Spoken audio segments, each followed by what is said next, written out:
داستان‌های هوش مصنوعی. موضوع این قسمت ترسناک، قسمت اول پارت دوم. علی نمیتوانست آن را ببیند. علی جرأت نکرد برگردد. فقط گوشی را محکم توی دستش گرفت و با صدای لرزان گفت کی اونجاست؟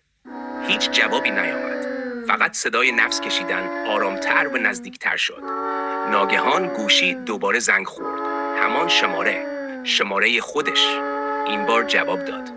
صدایی که از گوشی آمد دقیقاً صدای خودش بود. اگه میخوای زنده بمونی، هر کاری میکنی برنگرد. در همان لحظه صدای آرام قدم‌هایی از پشت سرش شنیده شد. علی چشمهایش را بست، اما کنجکاوی بیشتر از ترس بود. آسته سرش را برگرداند. هیچ کس آنجا نبود. با خیال راحت نفس کشید، اما چیزی را نمیدانست. آن موجود را نمیشد با چشم دید، فقط حضورش را میشد حس کرد. ناگهان گوشی برای آخرین بار لرزید. روی صفحه فقط یک جمله نوشته شده بود: بالاخره منو نگاه کردی. در همان لحظه صدای خنده آرام درست کنار گوشش پیچید و برق خانه برای همیشه خاموش شد. داستان‌های هوش مصنوعی. برای دیدن قسمت‌های بعدی کانال تاها را دنبال کنید.